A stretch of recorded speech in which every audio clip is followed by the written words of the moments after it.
Hey there, Salt Strong family. This is Pat Ogletree, and I'm one of the fishing coaches here at Salt Strong. And I want to talk to you in this video about muddy water and give you some tips on how to use them and a couple of lures that I like to use when I'm fishing in muddy water. So first thing I'd like to do is kind of define what muddy water is. Now, muddy water is not necessarily stained or off-colored water, like say tannin water where it looks like that tea color, or that green sediment type of water. What I'm talking about is muddy brown water.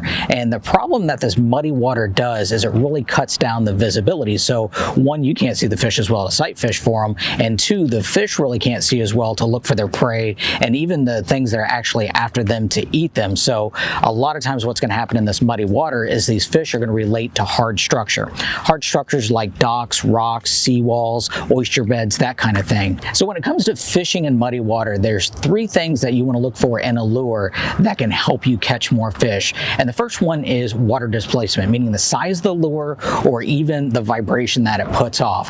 The fish are going to be able to use their lateral line to hone in on that vibration, that water displacement, to help find that lure, and that'll help you put more fish in the boat. The second that I want to talk about is flash. Flash is really important because of the fact that there's less light penetration in muddy water. You need something that's really, really reflective. So what happens in clear water sometimes is if you get to use a real flashy, bright lure, sometimes that turns them off.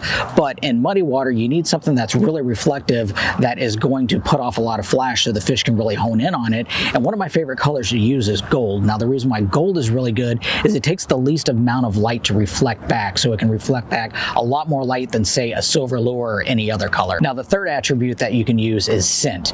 Now, these fish that are used to being in muddy water, they're not used to sight fishing a lot of times. They're not using their eyes. They will use their lateral line. They can pick up that vibration, and they have a really, really high sense of smell. They can pick scents from a long ways away. So if you have something that's got a lot of scent on it, that's going to help. You know, something like the Procure or the Dr. Juice, the Saltwater Slam series, that really helps those fish hone in and find that bait. So let's talk about fishing structure, the type of structure we were talking about earlier. And the first one is going to be docks. Now, my favorite lure to fish a dock is a large paddle tail, particularly like this bomber right here. Now, this one is the gold digger color, which is dark, which you want to use a dark color in muddy water, and it's got a lot of gold flake, and we talked about gold earlier with it reflecting back a lot more of the light. This is a great lure. Now, what I'll do with a gold digger is I'll actually work the insides and the outsides of this dock. So left, underneath, you can skip it underneath. These bombers are excellent skipping lures, and then you can do the outside. And you want to work each one of these dock pylons very specifically, make sure and hit each one of these,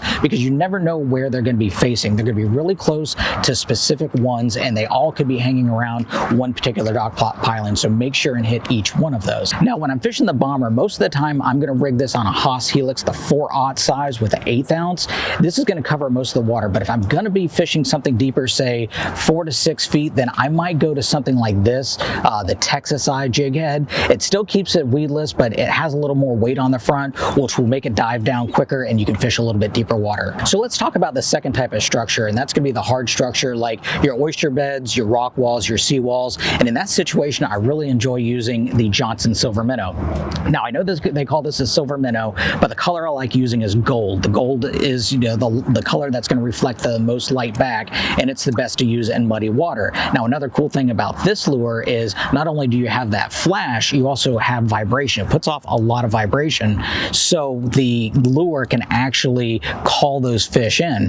Now, another cool thing about this lure when it comes to fishing the hard structure, especially oyster beds, is that weed guard right there. The weed guard in itself is a really good thing to keep this lure from getting hung up on rocks. You'd be amazed at what you can fish this in when it comes to the hard structure. This is a great lure for muddy water and hard structure. So another situation where you might run into some muddy water is after a good rainfall, some of those creek mouths will start flowing a lot better, and it'll flush a lot of that mud out, and you'll be fishing those grass flats that are in the front of those creek mouths. Now, a lot of times the fish are going to be feeding on the bait fish that's out there in the grass flats.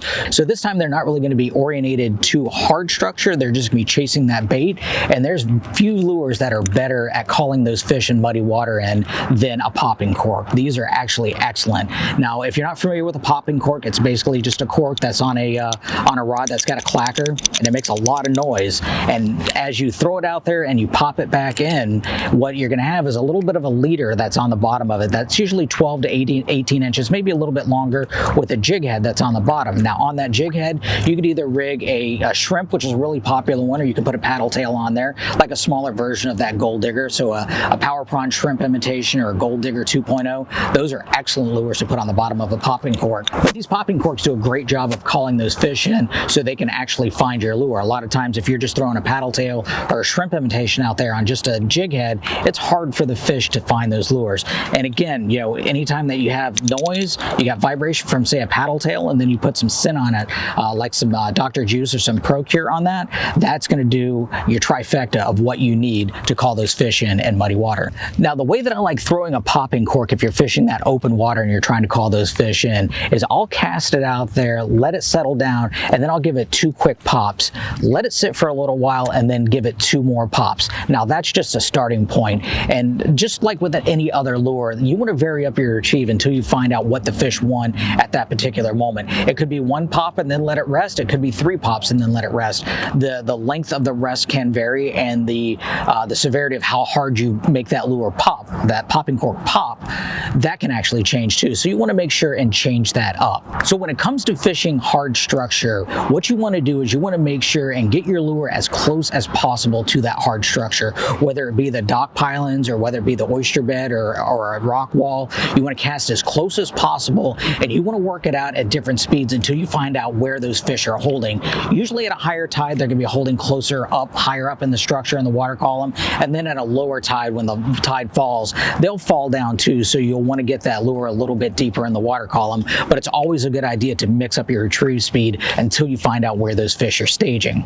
Also, when it comes to muddy water retrieves, it doesn't hurt to maybe put in an extra twitch or a pause in there, because that'll put out a little bit more vibration and the fish will key in on that, and a lot of times that pause is what triggers the strike. So if you want to try any of these lures out, I'm going to put the link down below to our Fish Strong page that's going to have all of the lures that we're looking at. It's going to be the Power Prawn USA's, the Bombers, the Haas Helix Hook, or even the popping corks. We do have the 4 Horsemen's in our shop page, and I'll put that link down below. If you want any of those or you want to try them out, just check those out. So I hope you learned something from this, that I hope you put some more fish in the boat. And if you've got any questions or comments, put those down below. And if you've got some muddy water tips that you'd like to share, I'd like to hear those from you too. The more knowledge, the better.